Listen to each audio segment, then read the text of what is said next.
Excellency, आपका और आपके डेलीगेशन का भारत में हार्दिक स्वागत है। पैराग्वे दक्षिण अमेरिका में हमारे महत्वपूर्ण पार्टनर्स में से है। हमारा भूगोल भले ही अलग हो, लेकिन हमारे लोकतांत्रिक आदर्श और जन कल्याण की एक ही सोच है। एक्सेलेंसी, आपकी यात्रा बहुत ही ऐतिहासिक है। दूसरी बार पैराग्वे के किसी राष्ट्रपति की भारत यात्रा हो रही है। एक्सेलेंसी, मुझे खुशी है कि आपके साथ सीनियर मंत्री, अच्छा एक बड़ा ताकतवर डेलीगेशन आपके साथ आया है। आप केवल दिल्ली नहीं बल्कि मुंबई भी जा रहे हैं।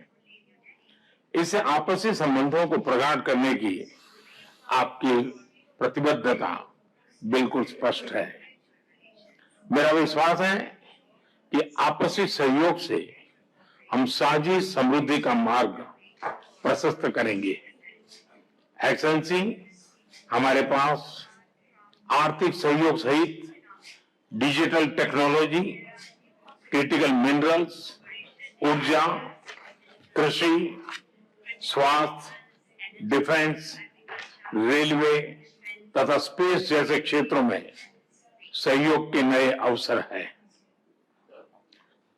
मर्कोसुर के साथ हमारा प्रेफरेंशियल ट्रेड एग्रीमेंट है।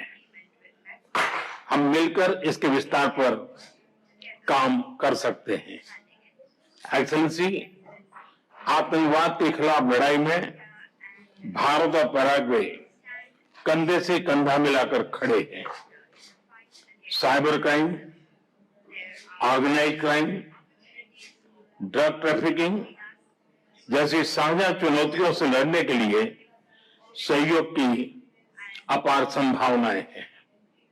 एक्सेलेंसी, भारत और पैराग्वे ग्लोबल साउथ के अभिन्न अंग है।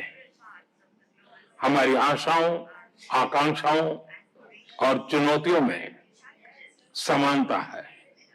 इसलिए हम एक दूसरे के अनुभवों से सीखते हुए इन चुनौतियों से कारगर तरीके से निपट सकते हैं। हमें संतोष है कि कोविड महामारी के समय हम भारत में बनी वैक्सीन पैराग्वे के लोगों के साथ साझा कर सके। ऐसी और भी क्षमताएं हम एक दूसरे के साथ साझा कर सकते हैं।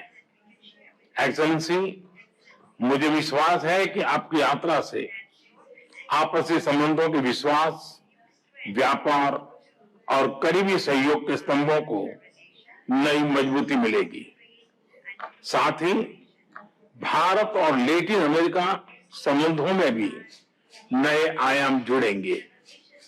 पिछले वर्ष मैंने गयाना में कैरिकॉम समिट में भाग लिया। हमने कई विषयों पर सहयोग बढ़ाने पर बात की। मैं समझता हूं कि उन सब क्षेत्रों में हम पैराग्वे और सभी लैटिन अमेरिकी देशों के साथ मिलकर काम कर सकते हैं। एक बार फिर मैं आपका भारत में हार्दिक स्वागत करता हूं।